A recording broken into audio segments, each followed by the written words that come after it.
Bueno, muy buenas noches. Mi nombre es Julio César Paredes Betancur, eh, con el ID 560471.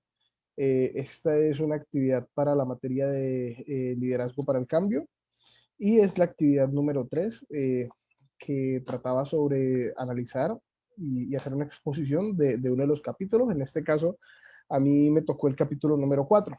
Entonces, este libro, Desarrolle el líder que hay en usted, de John C. Maxwell. Nosotros vamos a hacer una pequeña exposición de este capítulo número 4, que es la prueba esencial del liderazgo, producir un cambio positivo.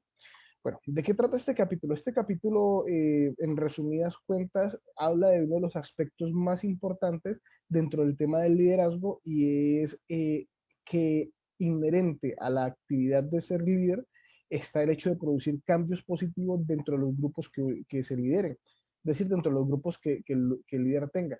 Y a través de este capítulo vamos a ver diferentes secciones que nos hablan de cómo el cambio es algo inherente al proceso de liderazgo, es algo que debe de darse, es algo que realmente va a pasar porque debe de pasar, porque una de las máximas de este capítulo es ayudarnos a entender que el cambio se da porque se da, y si no se da, simplemente las organizaciones tienden a morir o tienden a desaparecer. En ese sentido, creo que lo que nos habla este capítulo es poder llegar a entender cómo el líder es esa persona que a través de su proceso de liderazgo debe y puede producir ese cambio positivo de la mejor manera a través de las mejores herramientas, y teniendo a mano pues una relación de trabajo concatenada y bien organizada con sus compañeros y con los facilitadores que él tenga a su mano. Entonces, en ese sentido, aquí vamos a hablar de algunos conceptos, algunas cosas bien importantes dentro de este 4 capítulos. Primero, entramos a entender una de estas máximas, que es el cambio como elemento primordial del liderazgo. Y en este capítulo, principalmente, todo lo que trata se divide en dos elementos, que es el cambio desde el líder, es decir, debe de cambiar el líder, y el líder propiciando el cambio en el grupo. ¿Qué quiere decir esto? Esto quiere decir que a través de estos dos elementos nosotros podríamos dividir todas las enseñanzas y todo lo que nos habla este capítulo. En ese primer punto, cuando se habla del cambio del líder, es que la máxima en este sentido es, antes de un líder intentar producir un cambio dentro de su grupo, debe propiciar ese cambio dentro de sí mismo. Es decir, el líder debe ser autocrítico, autoanalítico y cambiar primero él para poder cambiar al grupo. Porque solamente desde el cambio interno, desde el cambio verdadero, es que el líder realmente puede tener las herramientas para transformar a su grupo. Por eso uno de los elementos que debe tener un líder es siempre ser autocrítico, conocerse y saber qué cambio necesita. ¿Listo? El segundo punto, ya se habla un poco sobre cómo el líder debe propiciar ese mismo cambio que propicia en sí mismo, debe propiciarlo para su grupo, para traer los mejores beneficios que este grupo necesite, porque este es el punto. El cambio se va a dar sí o sí, pero el cambio debe ser beneficioso para el grupo. Entonces, entrando en esa primera medida, es decir, el cambio desde, o sea, el cambio desde el líder, eh, aquí hay una cita dentro del texto que me pareció realmente importante para tener en cuenta, y por eso la pongo aquí directamente, y es una cita de Hewitt, citado obviamente por Maxwell 1993, y dice: para ser líder, usted debe mantener a lo largo de su vida la actitud de ser receptivo a las nuevas ideas. La calidad de liderazgo que ejercerá dependerá de su capacidad para evaluar nuevas ideas y de distinguir el cambio por el cambio mismo del cambio en beneficio de los hombres. Y eso es lo que decíamos anteriormente, es decir, el cambio es algo que se va a dar, es algo inherente a la vida misma, pero no es lo mismo, como nos dice el mismo Hewitt aquí, el cambio por el cambio al cambio que beneficia a los otros hombres, y ese debe ser el papel del líder. El líder tiene que estar abierto a ese cambio, para poder hacer un cambio beneficioso para su grupo, un cambio beneficioso para las personas que lideran. Y ese cambio tiene que empezar, obviamente, por él mismo. Pero entonces aquí el texto nos habla de unas cosas puntuales que nosotros tenemos que tener en cuenta. Y es que todo se parte de que cambiar no es fácil.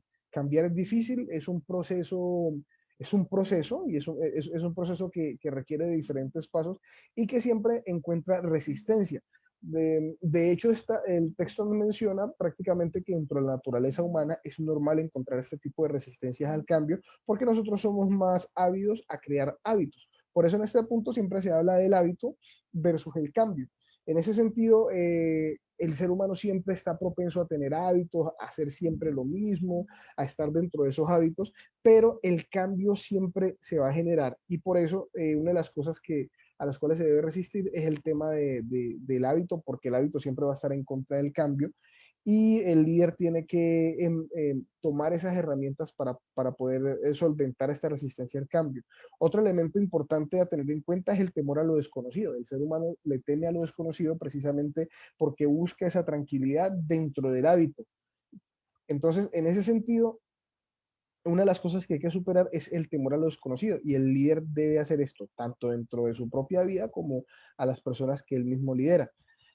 También algo importante para ver es el temor al fracaso, que es otro elemento, perdón, cuando el propósito no está claro y es en este punto entender que el cambio debe tener un propósito que beneficie al grupo y ese propósito debe estar claro para todas las personas, porque cuando las personas del grupo y el mismo líder no conocen cuál es el propósito de ese cambio, obviamente va a haber resistencia para ese cambio.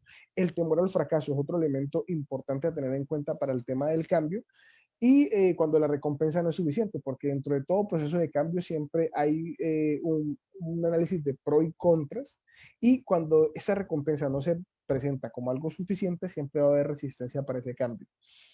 En ese sentido, el líder, en este punto, pues recopilando todo lo que se ha dicho, el líder tiene que ser propenso a cambiar, propenso a ser autocrítico y a desarrollar ese cambio en sí, y a ser abierto al cambio desde la perspectiva también de las otras personas del grupo que él trabaje. Porque si el líder es cerrado al cambio, pues obviamente este va a tener una gran resistencia.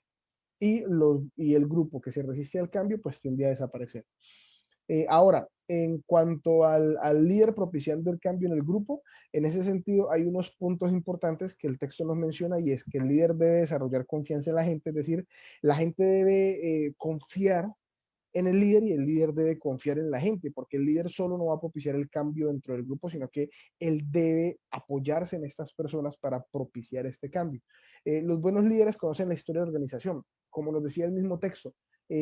Toda organización tiene una historia de cómo ha venido haciendo las cosas y en ese sentido el líder debe conocer la historia de esta organización para saber cómo hacer ese cambio, en qué momento hacerlo, porque el tiempo también es importante en ese sentido. Incluso el texto nos dice que cuando un buen cambio se hace en un momento que no es bueno, el cambio puede tender a fracasar. Eh, Colocar a los influenciadores en posiciones de liderazgo, siempre dentro de los grupos hay personas que influencian a las otras personas y el líder tiene que tener esas personas de su lado para incluso de manera informal muchas veces ellos le ayuden a propiciar ese cambio y dele a la gente el título de propiedad del cambio. Si el líder se apropia de la idea de ese cambio, la gente le va a quedar mucho más difícil porque una de las resistencias que hay al cambio es que las ideas son externas. Pero si el líder logra que la gente se apropia de esa idea de cambio y la tome como propia, ya ese cambio no va a ser solamente desde la perspectiva del líder hacia el grupo, sino que el grupo se va a apropiar de eso. Bueno, eh, ahora en este punto hay unas reflexiones finales que el texto hace que me parecieron muy importantes tenerlas en cuenta y es, uno, no todo cambio significa mejoramiento, pero sin el cambio no puede haber mejoramiento.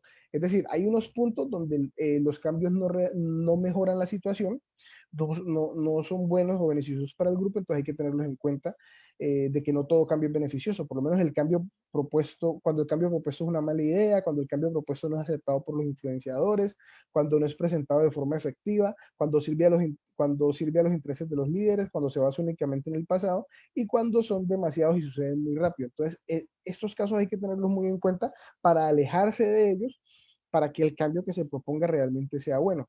Y para terminar, creo que con esta frase podemos terminar muy bien esta exposición, y es decir que nunca es demasiado tarde para cambiar. O sea, ese cambio nunca es demasiado tarde para que llegue, sino que en cualquier momento, en cualquier etapa del grupo, es importante y es bueno que haya ese cambio. Entonces, muchas gracias y aquí termino mi exposición.